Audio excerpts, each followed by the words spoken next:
Number 5. The Kane Parsons shorts. Now if you're a fan of internet horror like Slender Man, Marble Hornets, or the SCP Foundation, you know, all that sort of stuff, then no doubt you're probably already well versed in the backrooms and all the horror those odorous 70s hallways emanate. But I know my mom watches my videos sometimes, so I thought I'd start off with a quick summary and a flash of the most famous backrooms content before we really get into it. Initially starting life as a small post on a certain image board, you know the one, in 2019, backrooms refers to a space between realities that manifests as a dreary, never-ending stretch of abandoned office building hallways. A sea of stained yellow wallpaper and terrible carpets. What started as one small post really quickly developed into a fandom, with everybody writing their own backstories, continuity, lore, and all these narratives coming together in a big cosmic gumbo in this setting of the fractal hallways that live between worlds. One of the most famous, and I would argue what kind of propelled the backrooms from underground horror community stuff to mainstream, was a series of short films by a very young YouTuber named Kane Parsons. Parsons kickstarted the trend of making backrooms found footage videos, which is what we're looking at today, and pretty much everything we're going to be looking at was inspired by what he worked on. It's fantastic stuff, honestly. Triply so when you learn that he was 16 years old when he made it. If you haven't seen any of them yet, I'd definitely say go check them out after this video. They're a great little bit of shoestring budget internet horror. The original video is probably the best little microcosm of it. There's a bunch of them, but they're all well made. And if you really liked it and you think, hey, I'd enjoy that concept for roughly 90 minutes, I hope I can sit in a big room with 300 other people and eat some popcorn and do that. I got some fantastic news for you. A24 Productions is working on a feature-length script about the backrooms. It's going to be directed by Parsons with collaboration from James Wan, who, if you don't recognize the name, was the director of Saw and The Conjuring. Time will tell if that movie will be a total hit or a flop, but nonetheless, I think it's incredibly cool that an independent filmmaker is going to get to make a big horror movie before he can even legally rent a car. That's like so cool. And if you want more internet horror, you are in exactly the right place for it, because you can click through on our channel and see the hundreds upon hundreds of scary videos we've been making for years. Put together some words that you like, you'll find something for it, I guarantee you. Stay subscribed, stay scared, and stay watching this video, okay? We got more backrooms coming up for you.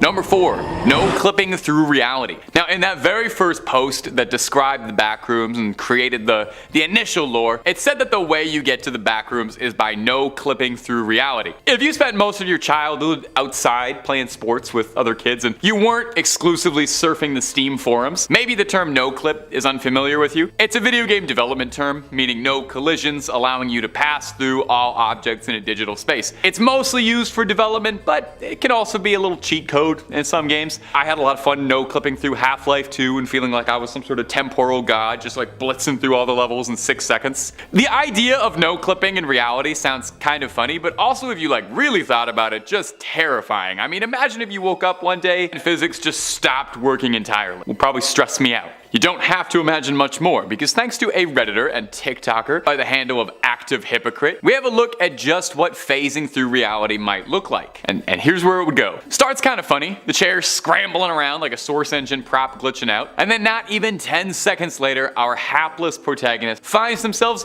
no clipping through reality and landing flat in the backrooms, presumably to spend out the rest of their days. Imagine how scary that would be. Your whole life's just upturned, and half a second like that, you're enjoying reality, enjoying all the pleasures that existence has to offer, and then bam, to the backrooms with ya. I gotta say, people give TikTok a lot of guff, and rightfully so. I've seen a lot of terrible things on there. But I do like how it's become a video platform for really quick, bite-sized little snacks of filmmaking. Any platform that allows creative people a medium for which to serve up scares, A-okay with me.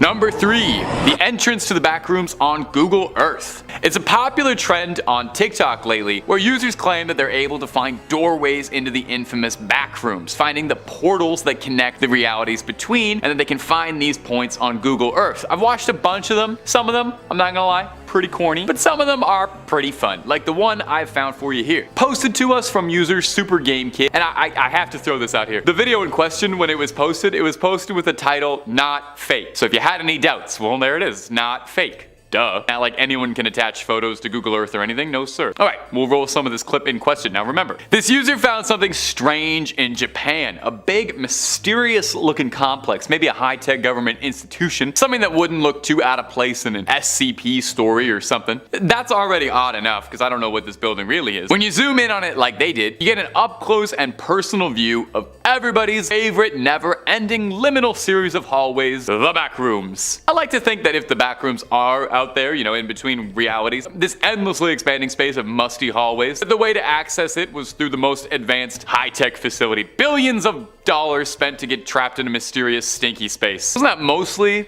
the plot of Stranger Things? Who knows what sort of research could be done on the backrooms? Who knows what sort of efforts have been made to reach them? You just try typing SV no clip 0. That's a little joke for you gamers up there. All I know is that it's not anything I'm looking to explore anytime soon, so I'm thankful for videos like this, where I can experience the backrooms from the comfort of my own reality with doorways and exits and an outside and everything. Number 2, death rooms. I think we've been getting a little tame with these videos. And I mean, that's sort of the nature of the backrooms, isn't it? It's more about the strange wistfulness that comes from a place that's familiar, nostalgic, but unrecognizable, like a dream being described to you by someone else. Bit of an esoteric fear. But esoteric fear doesn't really make for good videos YouTubers can make stupid thumbnails and the faces reacting to about. So sometimes we gotta crank it up just a little bit while also meeting content guidelines. Much like the SCP Foundation, there's all sorts of contributors to the shared urban legend that is the backrooms. Some of them see the backrooms as a lot more hostile. Let's roll some of this recovered found footage from YouTuber ChuggoYT called The Death Walls. Whatever is going on in this clip is bad news bears and then some. We see it from the perspective of a couple of explorers donning hazmat suits, presumably from some super secret government institution you need Black Ops level clearance to even know about. Maybe the SCP Foundation? I could definitely see those guys getting involved in something like this. Whatever has happened though is absolutely horrible. We see the remnants of the investigation crew squished up against the walls. They had no clips set back to 1, not 0. They're wedged in between the backrooms. Their insides are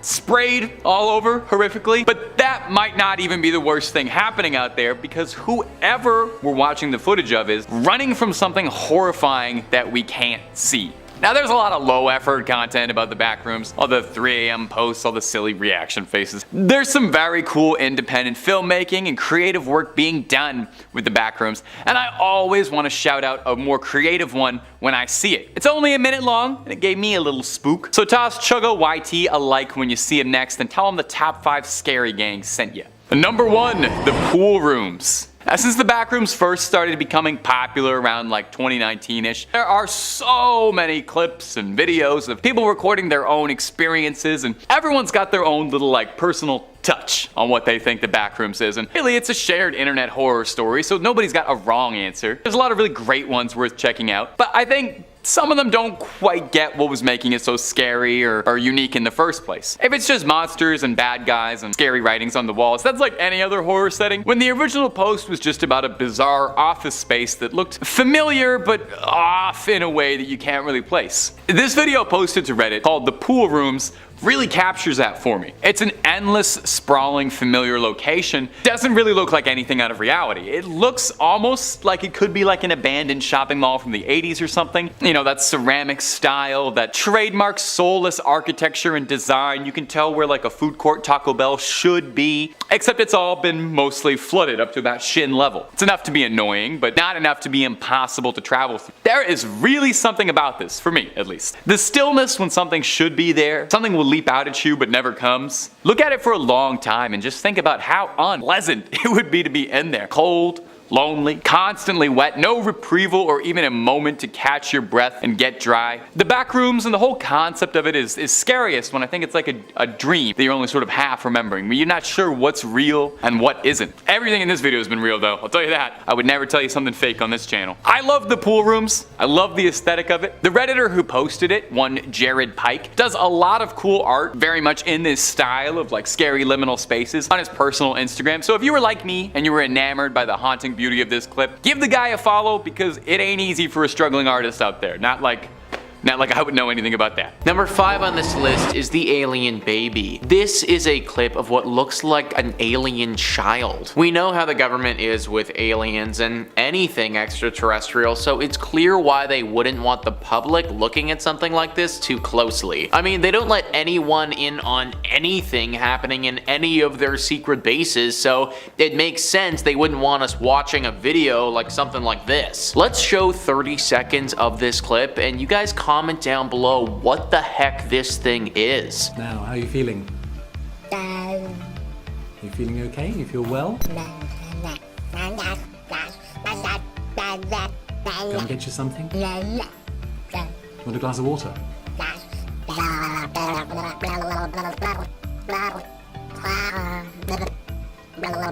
We're not really getting anywhere, are we, at the moment? Are you seeing something? Is there something you see over there? So very clearly that is not a human child. Now it's possible that could be an animal of some kind, but I have no idea what type of animal looks like that. That's why if I had to guess, we're looking at some type of alien creature. This is a really interesting find because it means that aliens might have children similar to how we have children. Obviously we don't know the process to how this baby came about, but the idea that aliens grow like we grow. That's important information because for a long time people have speculated on their reproductive process. To just assume that they grow like we grow would be ignorant on our part, but now this looks like some serious evidence. What I want to see though is a clip of this creature several years from now. What does this thing look like then? It doesn't look too threatening today, but you already know that it's going to turn into something deadly most likely. Number 4 on this list is the dinosaurs. This next clip was initially from Shortest Blockbusters, but was broken down by Chills on his channel. I'm gonna play you an excerpt of what he has to say right now. Do you believe that some extraterrestrials are living among us? Then you really gotta see this scary video. The footage shows 2 dinosaur-looking creatures scurrying across a frozen river. They have spines that are heightened, long tails, and pointed heads. Otherwise, their bodies look more or less human. Are these dinosaurs extraterrestrials, humanoids? And that is the big question, right guys? Aliens, dinosaurs, or humanoids? What the heck are they? He goes on in that video to talk about how he believed this was actually VFX, but some people in the comments weren't too sure. VFX could easily be the explanation, but it could also be used as an excuse. The government has chalked a lot of things up to VFX and CGI before, and some of that has turned out to be real, so why can't this? Aliens living among us, or other creatures living among us, has been talked about and rumored for a long time. We have had no definitive proof, but videos like this just keep getting released with no explanation. I wouldn't be surprised if in a few years' time, some real proof finally surfaces, confirming a lot of our suspicions about these creatures. Number 3 on this list is the river creature. This next video was released back in 2015 and shows a bunch of people wearing hazmat suits picking a strange looking creature out of a river. This was apparently captured in Poland and there was no official report on this when it came out.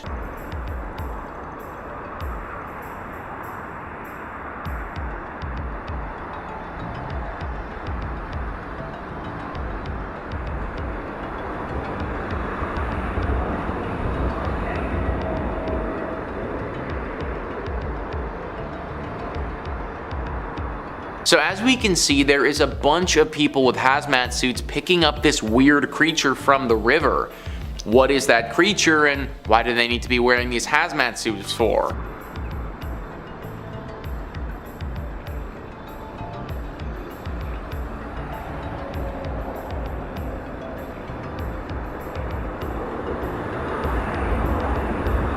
So they hand it off to some other people in different colored hazmat suits and then walk to a place where presumably the person filming can't go. I also wouldn't be surprised if the person filming was already in a spot where they weren't allowed to be and just snuck in anyways. Maybe this is in some secret base of some kind where experiments are being performed. I mean, why else would they need hazmat suits? Definitely a very strange one there, guys. Comment down below if you have any idea what they were doing here and what that thing was. Number 2 on this list is the creepy mermaid.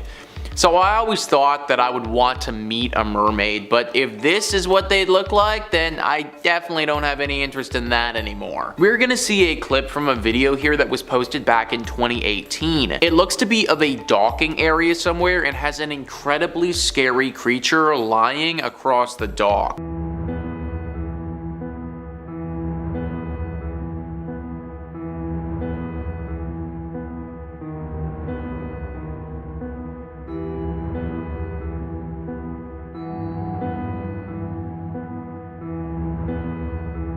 So what the hell was that thing, guys?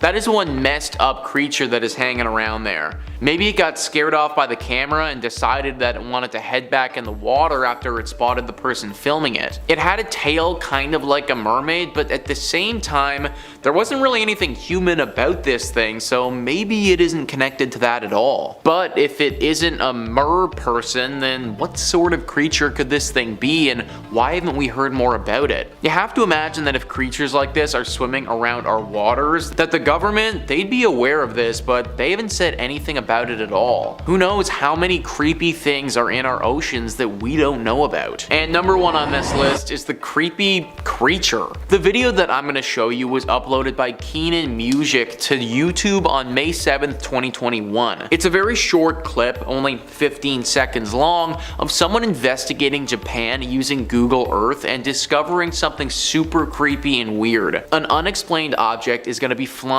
in the sky over top of a Japanese city. Let's roll the clip now.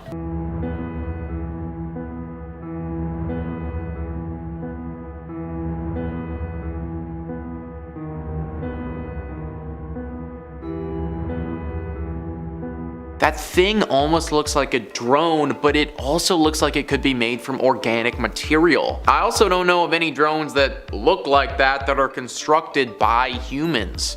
Could this be something from another planet that made its way to Earth undetected and is scoping out our world? I think everything is on the table with something like this, and some investigation desperately needs to get done. Comment down below what you think this could be and why nothing official has been released on it yet. In our 5th place position, we have my favorite creepy doll, Annabelle. Back when I was in high school, I actually got to portray her in a local haunted house, which was the beginning of my scare acting career. Hey, I promise I am quite terrifying if I want to be. I promise. For those of you who might be rolling their eyes right now, I'm going to refresh memories on the real Annabelle story.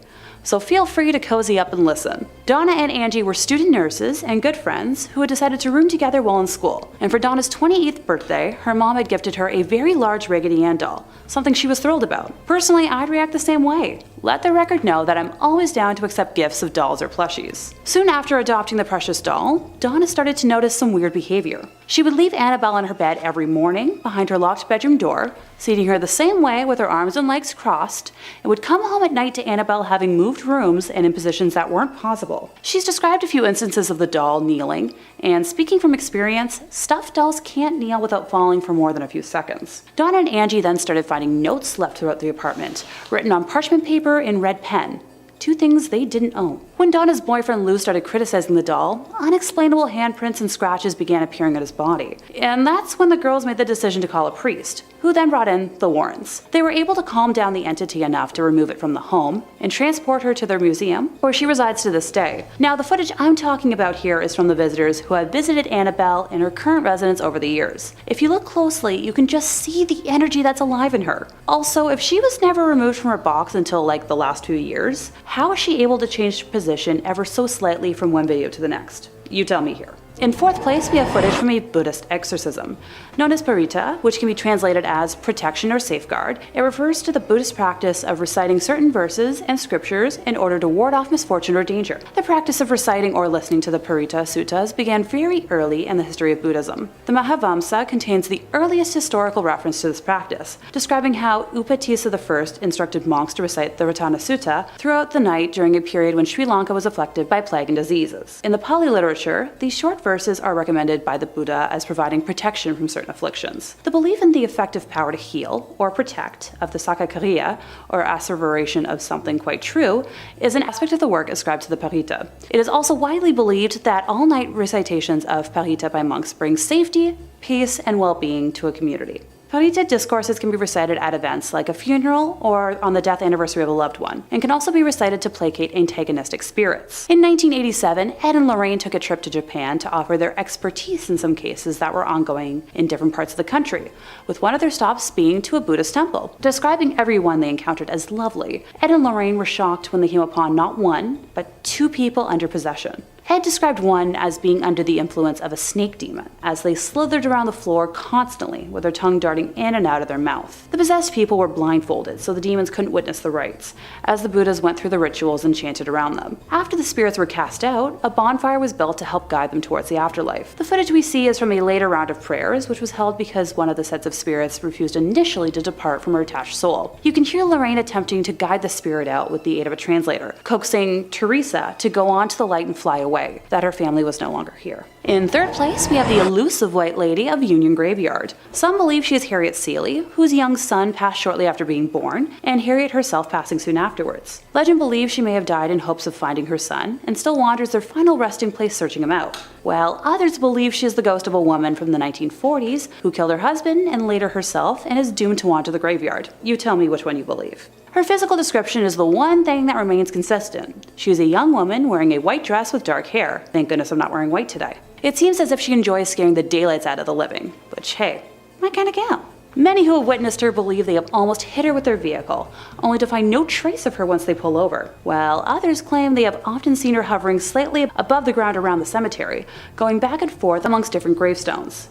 In 1993, local firefighter Glenn Powell received a call about a transformer explosion and drove to the scene of the incident with a police officer and observed a female driver following closely behind him on the road. He remembers the night sky had turned pink, my favorite color, and the explosion emitted large amounts of electricity that had made the hair on his arm stand up at a close distance. Glenn was driving along the road beside the cemetery when the officer seated next to him yelled, "Watch out!" In the middle of the road was a woman with, you guessed it, long brown flowing hair and wearing a white Victorian nightgown. Glenn described seeing a surprised look on her face before slamming on the brakes, but was unable to avoid hitting her, describing it like hitting a brick wall, with the back of his truck flying into the air and the policeman next to him being launched into the dashboard. The driver behind him jumped out of the car and helped the two men search the area of the crash to check on the woman. Glenn is quoted as saying, "There was no red bodily fluids, there was no clothing, there was nobody, there was nothing." Located in Connecticut, Lorraine used to often take walks through the cemetery, saying that it was one of the most haunted places around. Ed caught the White Lady on camera on September 1st, 1990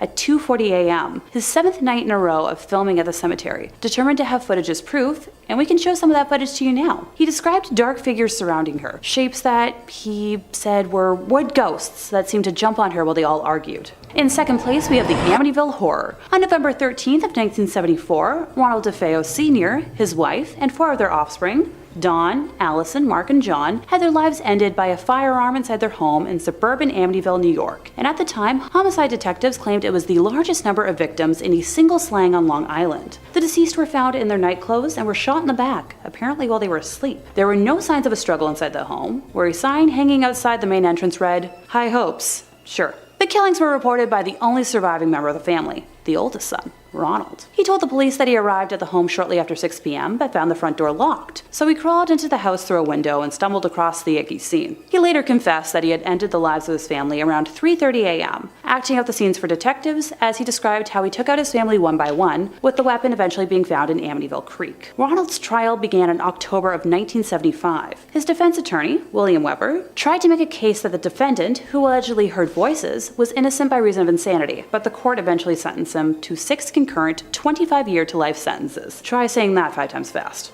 Eesh. A year later, the Lutz family moved into the now abandoned home, and that's where this goes from simply tragic to much, much more. Most of the DeFeo family's furniture was still in the house, because it was included for $400 as part of the deal. You know what, I'd take that deal too. A friend of George Lutz, the father of the family, had learned about the history of the house and insisted on having it blessed, and at the time, George was a non-practicing Methodist and had no experience of what this would entail. Kathy, the mom, was a non-practicing Catholic and explained the process to him. George knew a Catholic priest named Father Mancuso who agreed to carry out the house blessing. He arrived to perform the blessing while George and Kathy were unpacking their belongings on the afternoon of December 18th, 1975, and went into the home to carry out the rites. When he flicked the first amount of holy water and began to pray, he heard a masculine voice demand that he get out. When leaving the house, the priest did not mention this incident to either George or Kathy until December 24th, when he called George and advised him to stay out of the second floor room where he had heard the mysterious voice, which happened to be the former bedroom of Mark and John DeFeo that Kathy had planned to use as a sewing room, but the call was cut short by static. Following his visit to the house, the father allegedly developed a high fever and blisters on his hands, similar to stigmata. At first, George and Kathy experienced nothing unusual in the house, but the horrors that happened over the next 28 days were awful for the Lutz family, bearing witness to slime pouring out of their walls, strange odors throughout the home, and George would wake up at 3:15 every morning, which is right around the time Ron DeFeo carried out his original crimes. A garage door would open and close on its own, an invisible spirit knocked a knife down in the kitchen, a pig-like creature with red eyes was reported staring at George and his son Daniel through a window. Also, Kathy and two of her children experienced bouts of levitation while trying to sleep. The footage we have from this heinous month is of a boy with glowing eyes, believed to be the spirit of the late John DeFeo. By mid-January of 1976, after another attempt at a house blessing by George and Kathy, they experienced what would be their final night in the house. Now, the Lutzes were never able to give a full account of the events that took place on this occasion, describing them as too frightening. After getting in touch with Father Mancuso, the Lutzes decided to take some belongings and stay at Kathy's mother's house in nearby Deer Park, New York, until they had sorted out the problems with the house. They claimed the phenomena followed them there, describing greenish-black slime coming up the staircase towards them. Yeah, no thanks.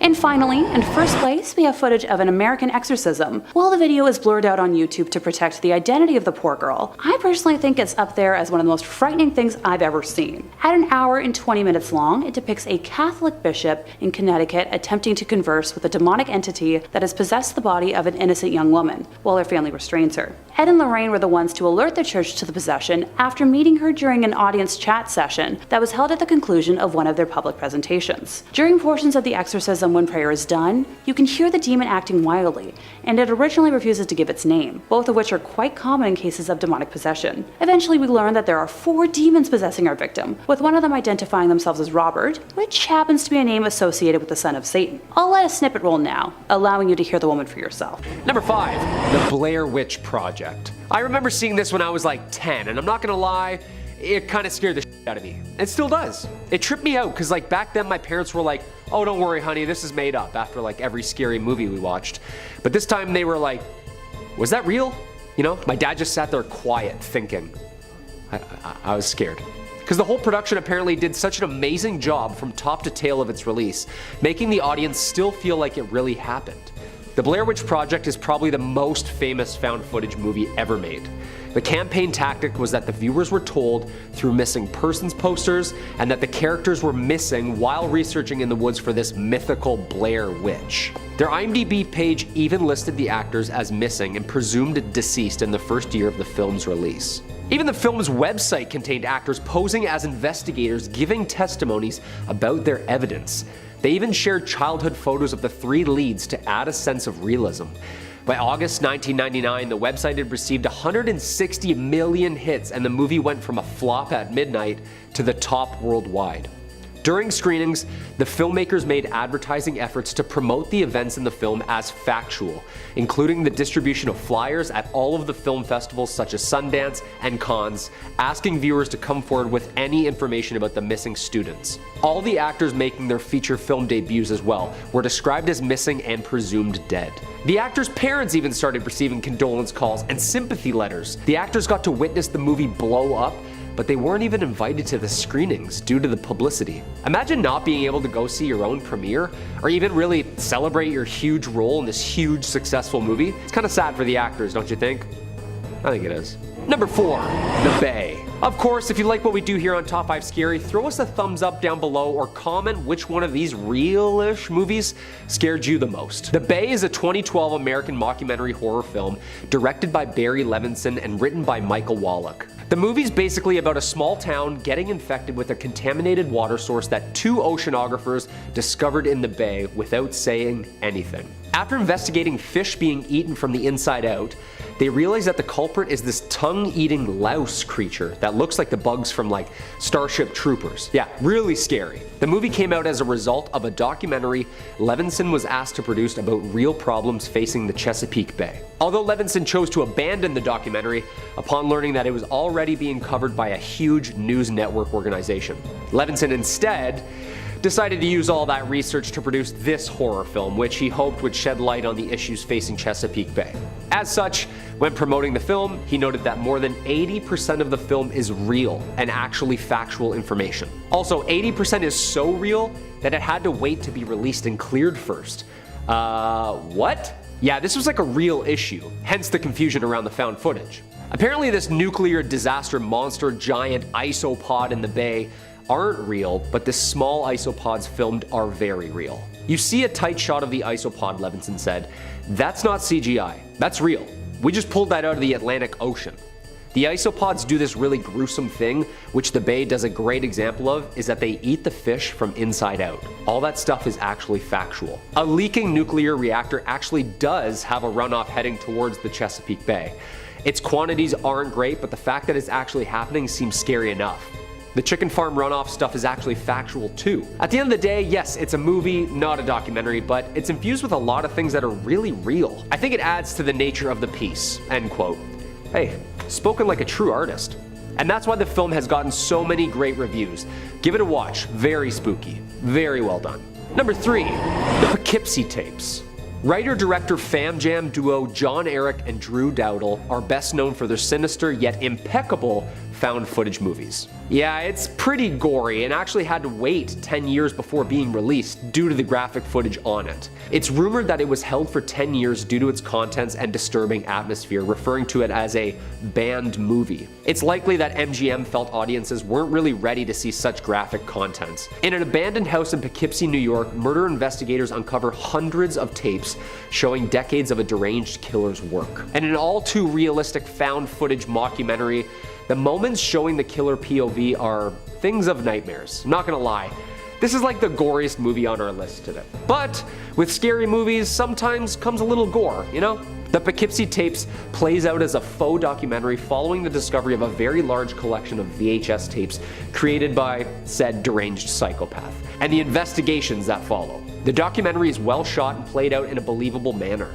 Sometimes the acting is a little, yeah, this is really fake. And then sometimes it's like, okay, I'm gonna look up if that guy's a real cop. The feel of this movie is gore, gore, gore. If you're into like Saw type stuff and multiple victims and lots of popcorn syrup, this one's definitely for you. These tapes are only fictional, but there's a small catch. According to Marist College, the Poughkeepsie Tapes may be based on an actual event. A killer named Kendall Francois killed 8 to 10 people in Poughkeepsie in the late 90s, but didn't videotape the murders. There's heavy debate in the film industry on which movies are depicting actual cases similar to actual reports, and acts that are totally staged and made up. Number 2, The Quiet Ones. The Quiet Ones is a 2014 British supernatural horror film directed by John Pogue, based on a very real 1972 parapsychology experience called The Philip Experiment, conducted in Toronto. It stars Jared Harris as a U of T professor attempting to prove that poltergeists are actually real manifestations of the human psyche and not actually supernatural beings. The movie is very scary, no doubt about it. Jared Harris is amazing, as always, but the real story behind it is actually way more terrifying. The professors of mathematics, science, and psychology created a fictitious character through an attempt to communicate with said fictitious entity through a controlled seance. It was the real deal. The character created and agreed upon was named Philip during the test. His fictional backstory coincided with real historic events and places, but with multiple contradictions and errors. They said he was born in 1624 in England, had an early military career, knighted by 16, in the English Civil War, and eventually dying at the age of 30. The group was seated around a table via a lecture, with initial seances yielding no contact, no communication, and no phenomenon. The professors then dimmed the lights, fully leaned into the seance, changing the environment. Participants and students then began feeling a presence. Lots of table vibrations, breezes, unexplained voices, and sounds which matched responses to Philip's life. Audio and video and witness accounts documented the paranormal event, but Philip never actually appeared. Yo, this actually happened, like down the street from us. This is terrifying. And number 1, Ghost Watch 1992. First broadcast on BBC One Halloween night 1992. Written by Stephen Volk and directed by Leslie Manning, the drama was produced for an actual BBC anthology series.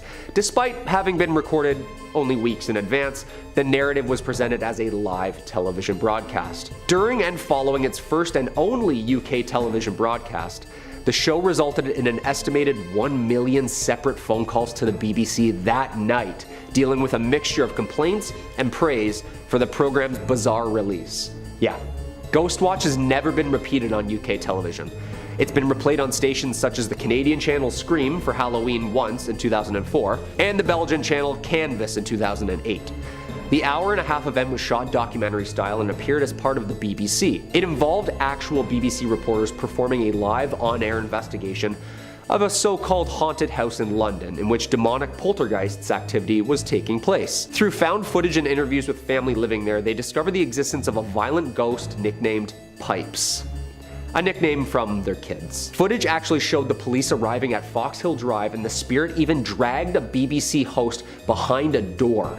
Yeah, that is horrifying. Imagine watching your weekly hosts on like a reliable television network that's censored and archived, and then all of a sudden the host just gets yanked up the wall by a supposed demon? Live? On TV? Number 5, Grave Encounters.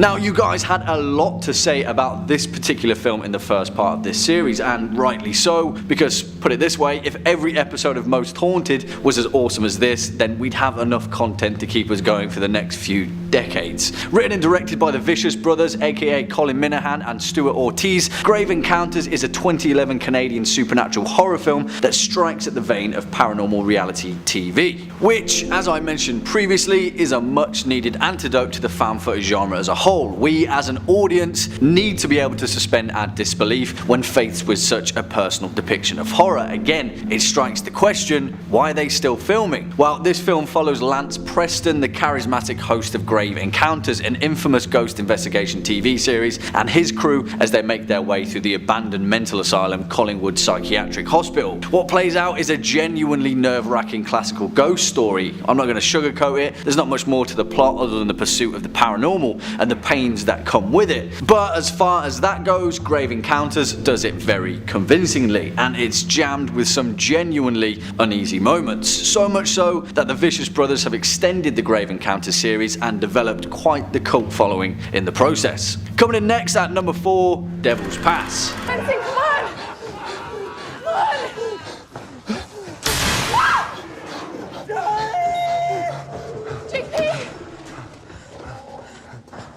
Now, if you're aware of the Dyatlov Pass incident, then this film will definitely strike a chord as a terrifying adaptation of the notorious Unexplained Mystery. For those of you not aware with the mystery, the Dyatlov Pass incident was the unsolved death of 9 ski hikers in the northern Ural Mountains in 1959, in the then former Soviet Union. To this date, their cause of death is still undetermined, and the strange occurrences surrounding the Dyatlov Pass incidents has been the imaginative spark for dozens of conspiracy theories and paranormal paranormal tales. So as far as a horror movie goes, Devil's Pass draws from some pretty impressive source material. Directed by Rennie Harlin, the man responsible for A Nightmare on Elm Street 4, Devil's Pass follows the story of 5 college students who were determined to make a film about the Dyatlov mystery, and what plays out is an unnerving interpretation of the events that transpired. To be honest, if you're not a fan of conspiracy theories and government cover-ups, you might feel a bit bogged down with this film, but if you are, then Devil's Pass is a sci-fi horror heart-pounding ride through the found footage genre that's smartly made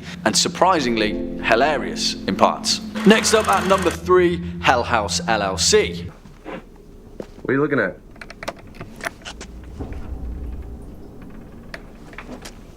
Holy got me, man. Alright, weirdo. I went into this film with 0 expectations and was terrifyingly surprised at how bloody good it was. If you're a fan of the House's October build, which was featured on our first list, then you'll find all of the same tropes in Hell House, but with more emphasis on the documentary style meta world building that found footage is so well built for. This film kind of went under the radar for most people and was shipped directly to on-demand services, but what's surprising about this film is how well made it is for something that was never intended to be seen on the big screen. To be honest, Hell House never really strays too far from its driving paranormal mystery, and we're never fully given an explanation that diverges from the main cast perspective. But that's also why it kind of works. There's no exposition in this film at all, and that's the way it should be. And it convincingly captures the feeling of the unknown. By playing out as a slow crawl that gradually unravels in media res, what we get is a genuinely terrifying paranormal mystery that, if we suspend our disbelief, could just as well be real. Swinging in at number 2, The Taking of Deborah Logan.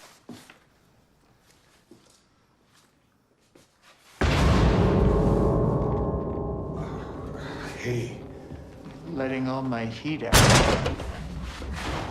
To be honest, this film could get on this list just for one scene in particular, and if you've seen The Taking of Deborah Logan, then you'll know exactly what scene I mean. If you've never seen this film, you've probably already seen the gif of it, because holy moly, that one's messed up. I don't say this lightly, The Taking of Deborah Logan is a really, really good horror flick, irregardless of the found footage genre. I think then that's part of the reason why it was dismissed. People were tired of the same old, and as soon as they heard the phrase found footage slapped onto it, they didn't give it the chance it deserved. But what they would have found is a convincing display of found footage horror at its best. Directed and co-written by Adam Robitel, The Taking of Deborah Logan follows a documentary crew who are making a research film on patients suffering from Alzheimer's. Their subject is Deborah Logan, an elderly woman with an aggressive form of the disease, but as the crew quickly realizes that prognosis is pretty far from being correct, and there's something much more sinister at work. One of my favourite parts of this film is Gavin, who, after finding out that there's ritualistic murders involved, he just straight up quits on the spot and leaves. I love it, and we never see him again. He's just straight up gone, living his best life. Remember guys, if you ever find yourself in a horror movie situation, be more Gavin. And finally, at our number 1 spot, The Tunnel.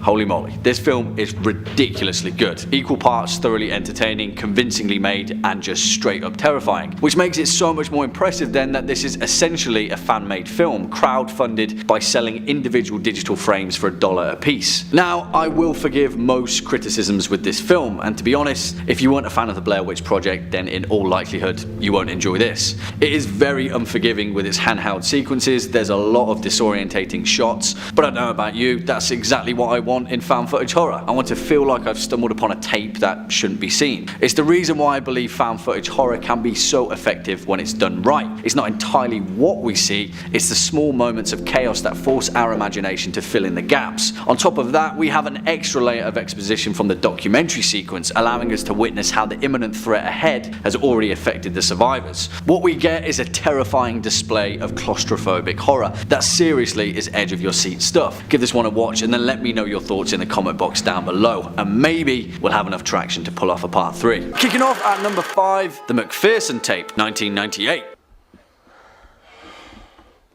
Kurt, they're on the roof.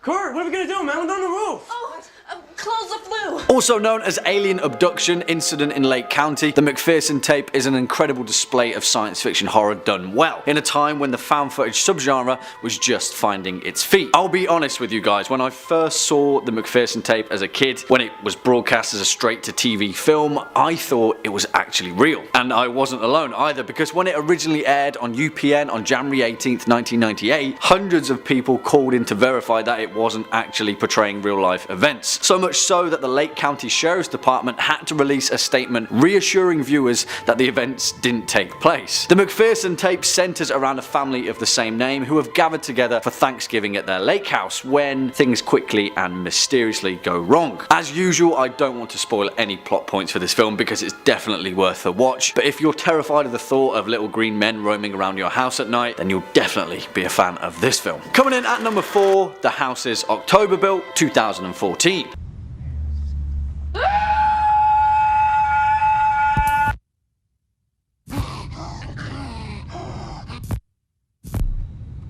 And yeah, this film is great fun and so damn creepy for the most part. Directed by Bobby Rowe alongside hit producer Steven Schneider, the man behind the original Paranormal Activity, Insidious and The Devil Inside, The House is October Built is a fantastic spin on the found footage genre and features some genuinely terrifying set pieces throughout. It gives you that weird sense of dread that the subgenre tries so wholeheartedly to capture, but this film does it to perfection in parts. The House is October Built focuses on a group of friends, all horror fans may I add, travelling throughout southern USA in the lead up to Halloween. They've got an obsession with live action haunted house attractions, and the film plays out as a kind of mini road trip, ramping up the fake scares as it plays out. But, well, the fake scares quickly turn into real scares, and the second half of the movie really manages to turn up the heat. The strength of this film is how personal it feels. There's no wider scope other than the events that unfold before us, and it's backed up by a genuinely believable cast and likeable characters, which makes the ending that much more bleak.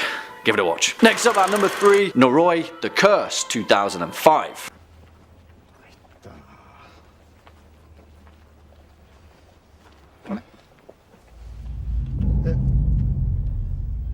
Now, this is for sure an interesting film, to say the least, and it's a welcome sore thumb in the world of Japanese horror. It comes from renowned director Koji Shirashi, who's made quite the name for himself as a found footage auteur, with films like Occult and Shirome, a departure from the short, unsettling style often found in J-horror. Noroy is perhaps the best example of his work, and it stands out as a slow-burning mockumentary of paranormal investigation in Japan. Noroy features an absolutely mammoth task, interweaving several storylines that lead up to a deeply disturbing ending. For the most part though, it focuses on Masafumi Kobayashi, a paranormal expert famous for uncovering supernatural mysteries, and his investigation of a strange woman and her young son. It manages to give us just enough to keep the mystery going, and I don't say this lightly, pretty much every scene is unsettling as we quickly realise that there are much more malevolent powers at play. Swinging in at number 2, The Blair Witch Project, 1999.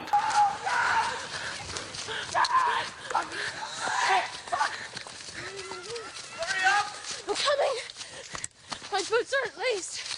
And you just knew this one would make this list, didn't you? Of course, perhaps the most famous found footage horror film of all time, and many people's first horrific dive into the subgenre. The Blair Witch Project is an awesome horror film, I'm gonna say it, and the impact that it had on the genre as a whole can't be denied. The reason that the Blair Witch Project is so damn good is because it managed to pull off exactly what terrifies us, a stark reminder that what really scares us is the stuff that we can't see, especially in a time when horror cinema was trying its hardest to deliver full frontal fear. Again, like with the McPherson Tape, the Blair Witch Project relied heavily on viral marketing. Even a year after its release, the 3 actors, Heather Donahue, Joshua Leonard and Michael C. Williams, were listed on their IMDb pages as missing or deceased. The film's creators, Daniel Myrick and Eduardo Sanchez, made huge strides in creating a working mythology for the film, drawing on 18th century folk legends to fabricate their own occultist backdrop, hinting to the viewer that perhaps there was some truth to the events of the film. In essence, it's what makes found footage horror so good when it's done well, an uneasy mix between horror fiction and horror fact. And finally, at our number 1 spot, The Borderlands, 2013.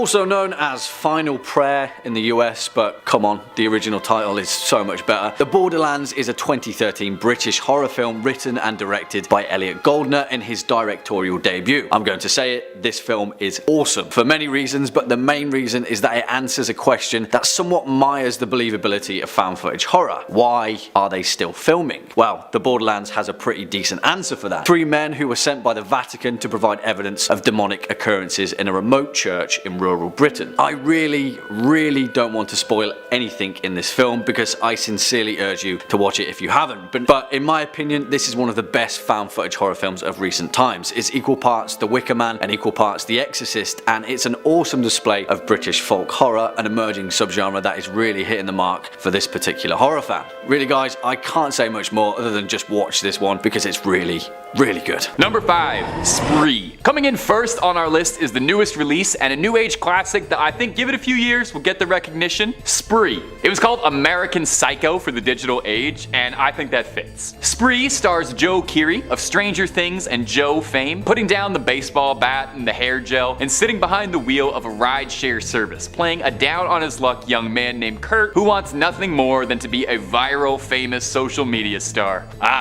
Very relatable. But in a sea of unboxing videos, react TikToks, let's plays, confession videos, hashtag challenges, apologies, and top 5 videos about horror movies, Kurt struggles to find any sort of audience for his content whatsoever and decides that the best way to stand out on the internet is to live stream himself snuffing his passengers he picks up in his rideshare app. Okay, you know, to each their own. I'll stick to doing YouTube videos, you do you. Now, Spree is not the smartest movie out there. The social satire is a little basic, to be honest, and it could have done with a lot more fleshing out on its commentary on social media addiction and internet validation, but it makes for a very solid foundation for a flick. It's got a plot that probably would have made for an okay Black Mirror episode, and maybe this movie wouldn't have worked as well if it wasn't for how fun Joe Keery is. Maybe I'm extremely biased because I love the guy, and because like most of the Western world, Steve Harrington is the only reason I watch Stranger Things, but he brings a super fun mania to the social media addicted lunatic. The American Psycho comparison, definitely apt. That's one of my absolute favorite movies of all time for just how sick and like entertainingly evil Patrick Bateman is. You know he's the most reprehensible, unlikable character ever put to film, but Christian Bale is just so damn charismatic you love him. And that's what's happening here. Joe Keery somehow manages to be both convincing as a really scary psychopath, but also oddly sympathetic and earnest. You know, it's the desperation.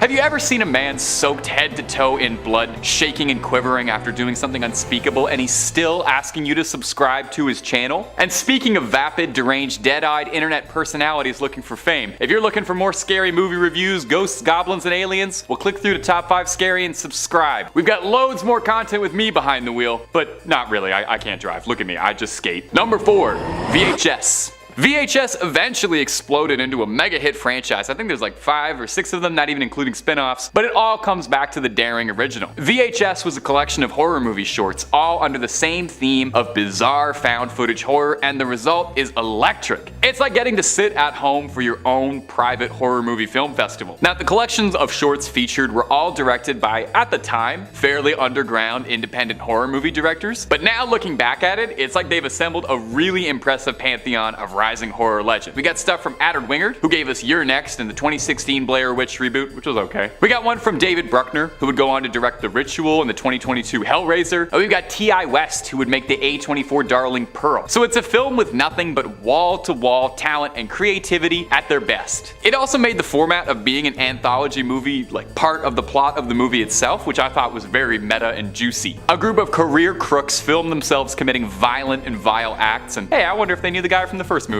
And they are commissioned to heist a single object, a mysterious VHS tape. The guys break into the house and find the tape, and the movie is them watching it and then cutting back to whatever strange mystery is happening with the criminals. It's very inventive, it's very immersive, it's very, very cool. Now, all the segments are really cool, but I want to shout out the shorts Tuesday the 17th for being a very high concept idea for a horror movie I can't say I've seen elsewhere, and I can't even say too much without giving it away, but it uses the VHS format really fun. And another shout out for Something Strange Happened to Emily when she was younger. Again, very inventive. It's told exclusively through video calls and the internet, and it features a hearty dose of medical body horror, wild twists, and just like the tiniest little bit of alien stuff. Just like a little bit. Number 3, Lake Mungo. Okay, let's go back to another lesser known one with Lake Mungo. This one's an Australian feature, came out around 2008. Lake Mungo is a healthy, hearty dose of scares and thrills and heart-wrenching family drama. Horror and family drama go hand in hand like the girl from Hereditary and a stop sign. Too soon?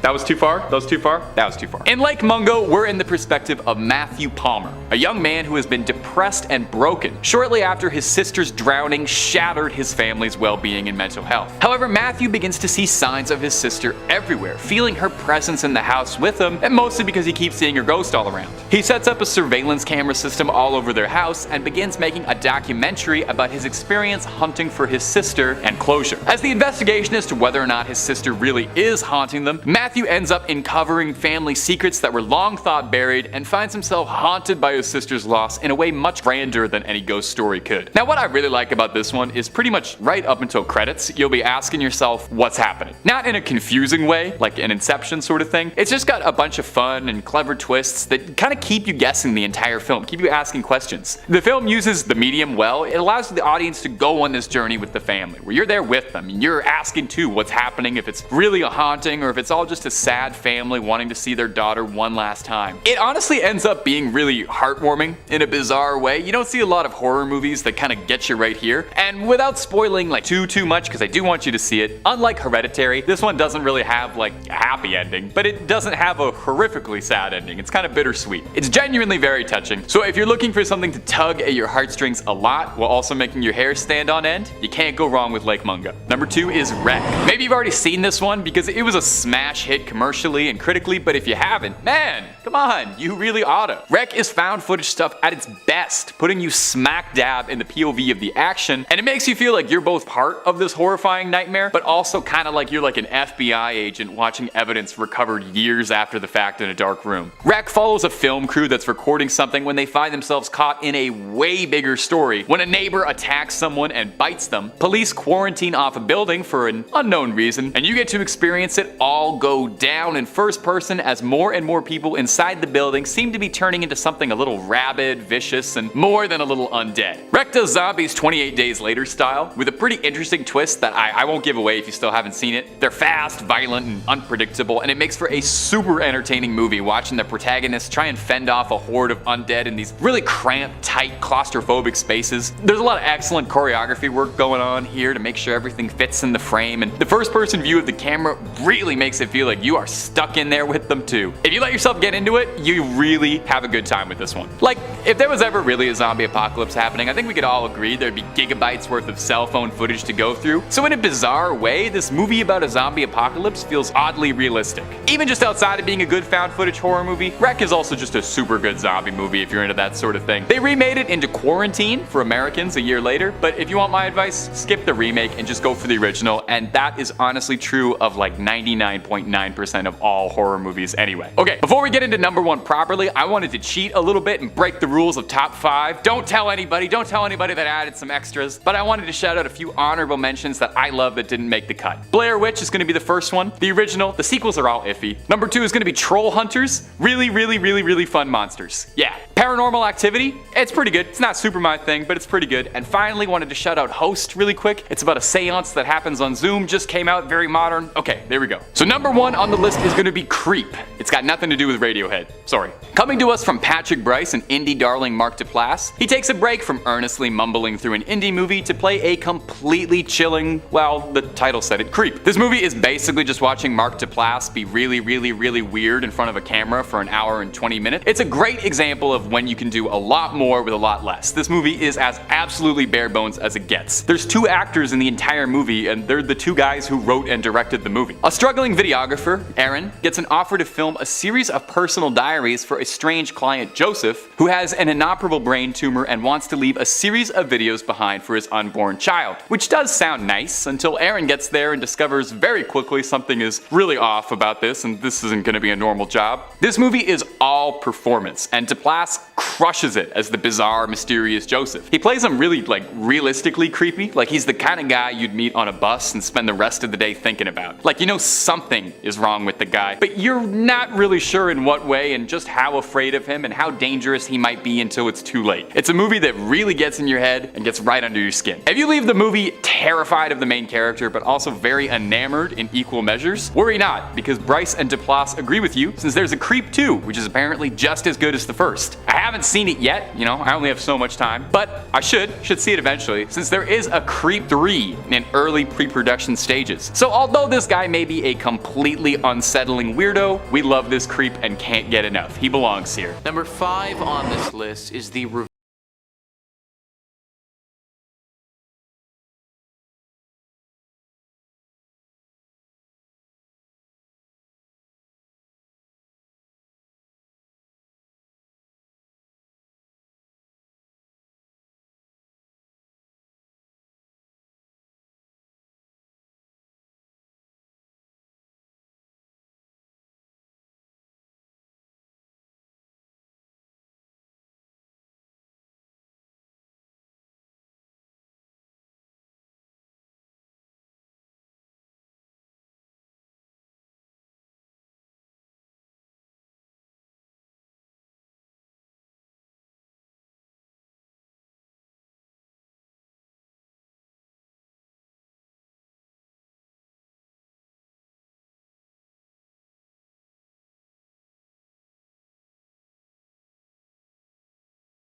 So the man gets into the park, and just to the left of him is this completely demonic looking spider creature. It's slow out of the gate, but then it starts coming after him. The final 10 seconds of the video is going to show this thing get really close to him and then spit what looks to be some green toxic fluid out at him. Let's roll that now.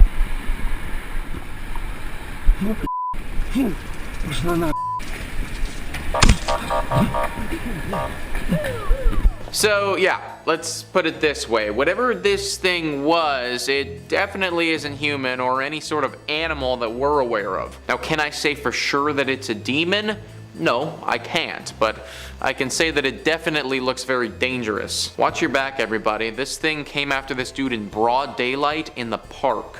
Number 3 on this list is the scariest video that you'll ever watch. That's actually what the YouTubers Mindseed TV titled this video that they posted roughly about a year ago. In this video, several guys are on a ghost hunt late at night in a haunted home. The whole video is roughly 40 minutes long and they capture a ton of cool stuff. One of the scariest parts of this entire video, though, is what I'm about to show.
Did you guys see it?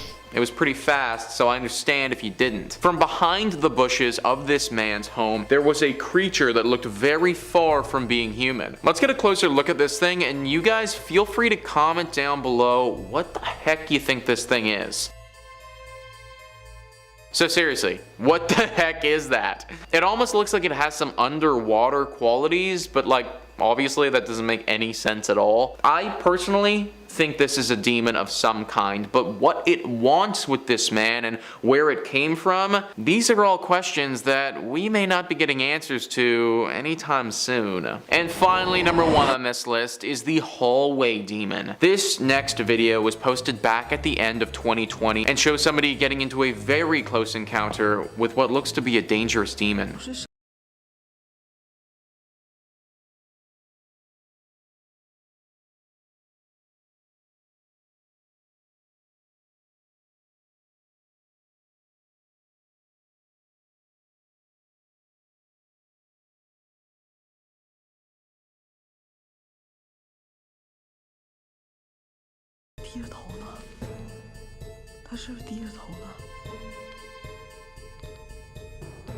Yeah, so if that's me, I am getting the hell out of there, folks. I don't care what I think I know about demons or how many freaking boxing classes I've taken in the past. I am not sticking around to see how I'd fare against something like that. Also, let's face it though, the person filming was going through a totally abandoned building that had rumors of a haunting. They pretty much knew what they were getting into with this one. Still though, very scary nonetheless.